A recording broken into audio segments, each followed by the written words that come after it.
오늘 여러분들이 깜짝 놀라는 기사를 보셨을 거예요. 7월 말쯤에 부동산 규제 정책이 나올 거라고 예측은 했지만 갑작스럽게 이렇게 발표가 될 줄은 아마 상상도 못했을 것 같습니다. 지금 6월 30일 날 기준으로 아침에 갑자기 동탄, 그 다음 용인, 기흥, 그리고 구리 이렇게 해가지고 지금 토어제, 투기과열지구 조정대상 지역 엄청난 규제가 또 나와버렸습니다. 사실 이 동탄이 작년에 6월 달쯤에 이제 서울이 전체적으로 규제 지역으로 들어갈 때 당연히 동탄이 묶일 거라고 생각했지만 생각 외로 그때 당시에 규제 지역으로 안 묶였었단 말이죠. 그래서 저도 정말 의아해했지만 그래서 제가 그때 항상 뭐라 했냐면 곧 동탄 묶인다. 그래서 이때 차라리 동탄을 미리 안 묶였을 때 들어가야 된다 라고 해서 실제로 많은 분들이 거기에 매입을 하셔가지고 아마 지금쯤엔 돈을 많이 벌으셨을 거라 생각합니다. 그만큼 우리가 이미 벌어진 일은 벌어진 일이고 이거를 어떻게 우리가 수익화를 만들어낼지에 대한 고민을 해보는 게 지금 가장 중요한 투자자들의 역할인 것 같은데요. 자, 우선은 정리부터 해볼게요. 토어제, 투기과열지구, 조정대상 지역 막 말이 어려운데요. 쉽게 말하면 취득록세 규제가 더 세진다는 겁니다. 앞으로 무주택자가 1주택을 취득할 때는 기본적으로 1.1%의 취득록세인데 이제 두 번째 주택을 이 동네에 취득을 하게 되면 8.8%, 세 번째는 뭐 13.2%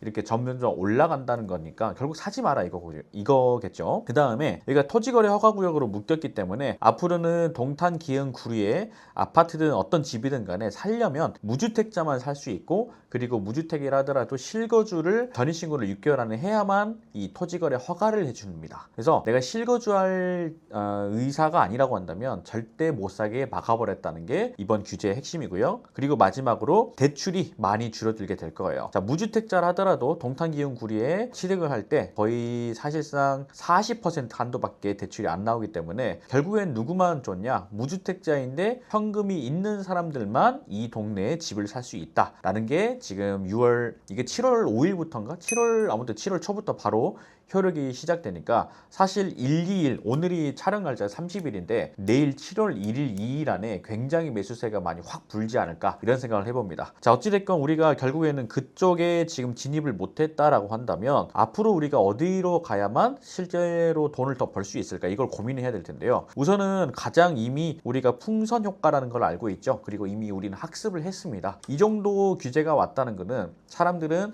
이 동네에 들어가면 돈이 된다는 걸 안다는 거거든요. 동탄, 기흥, 구리에 지금 무주택자인 분들이 계시다면 차라리 실거주용으로 진짜 사는 게 나쁘지 않아요. 왜냐면 항상 규제 지역으로 지정된 곳들이 규제가 들어가도 더 올랐거든요. 그게 서울도 마찬가지예요. 왜냐면 사람의 심리 자체가 못 사게 하면 더 사고 싶어지는 그런 마음이 강해지기 때문에 여기를 규제를 했다는 거는 여기가 좋다는 뜻인 거예요. 그래서 동탄 같은 경우도 최근에 갑자기 확 올랐던 게 물론 삼성전자라든지 SK하이닉스 이 직원분들이 성과급이 많이 받게 되면서 바람이 불었다고는 하지만 그거는 어떤 트리거의 역할을 했을 뿐인 거지 애초에 입지가 너무 좋았기 때문에 올라갈 게 보였던 곳이다. 그런데 그 트리거가 당겨졌던 것이 뭐 성과급이나 이런 것들이 있었겠죠. 결론적으로 보면 우리는 이제 이곳을 만약에 진입을 못한다고 한다면 다음 급지로 가서 대기를 해야 됩니다. 그게 풍선 효과인데 사람들은 동탄이나 기흥, 구리 여기를 못 들어가게 됐을 때 들어갈 수 있는 곳을 찾겠죠. 그러면 그나마 따라잡을 수 있는 곳을 가야 되는데 어디로 갈까? 그 옆으로 가게 된다는 거죠. 결국 그 옆을 보면 평택도 사실 삼성 반도체 공장들이 많기 때문에 여기도 수혜를 받을 수 있는 곳인데 평택은 지금까지 이 투기과열지구나 토어제로 묶이는 그 요건들을 못 갖추고 있었어요. 근데 이제는 어떻게 될까요? 당연히 날아올 수밖에 없겠죠. 그럼 평택 중에서도 어딜 가야 되느냐? 당연히 사람들은 다음 급지를 살 때 이왕이면 좋은 걸 미리 사놓고 싶어 하기 때문에 평택 어떤 고덕 신도시라든지 이런 데로 매수를 하기 위해서 몰려들 게 보입니다. 결국은 우리가 이렇게 평택 고덕이라든지 이 경기도권에서 이제 놀려고 하겠지만 실제로 진짜 더 발 빠른 사람들은 어차피 7월 말에 부동산 규제 정책이 나올 거라는 게 예측이 되는데 제 생각에는 경기도 전역을 묶어버릴 수도 있겠다. 수도권 일대를 통으로 다 묶을 수도 있겠다 라는 생각을 조금은 하고 있기 때문에 차라리 비수도권이지만 수도권에 준하는 충남 천안이라든지 천안 중에서도 메인이 되는 서북구 불당 쪽이라든지 이런 쪽으로 가서 애초에 매입을 해 놓는다면 갭매우기처럼 우리가 천안으로 따라갈 수밖에 없겠다. 그래서 지금은 속도가 너무 빨리 번지고 있기 때문에 여러분들이 느긋느긋하게 투자하는 게 아니라 내가 다음 급지는 어디가 있어야 되는가 이런 것들을 종합적으로 고려해야 된다라는 겁니다. 이거조차도 전부 다 지금 당장 마련하기가 정말 어렵다. 왜냐하면 사람이라는 게 자금 여력도 한계가 있고 어떤 사람은 주택 수요 문제도 있고 정말 다양하잖아요. 그래서 투자라는 게 참 어려운 게 나에 딱 맞는 그 물건을 찾아내기가 정말 쉽지 않단 말이에요. 그래서 제가 이제 말씀드리고 싶은 거는 우리는 경매라는 거를 활용할 줄 알잖아요. 이 부동산 경매 시장을 알고 도전했을 때 어떤 효과가 있는지로 정리를 더 해드릴 텐데요. 자, 부동산 경매는 기본적으로 법원에서 처분을 해버리는 거기 때문에 정부의 토지거래 허가를 받지 않아도 돼요. 자, 무슨 말이냐면 동탄, 기흥, 구리, 심지어 서울 같은 경우에도 토지거래 허가로 묶여 있다는 거는 무주택이면서 실거주할 사람만 토지거래를 허가를 해주겠다는 건데 경매로 낙찰받으면 토지거래 허가의 대상이 아니라는 거죠. 결국 1주택, 2주택, 다주택자도 해당 물건을 매입이 가능하다라는 거예요. 토지거래 허가를 안 받아도 되니까. 결론적으로는 지금 어때요? 동탄, 기흥, 구리 사고 싶어도 이제는 못 사는 시장이 돼버렸는데 경매로 취득하는 거는 다행히 가능하다.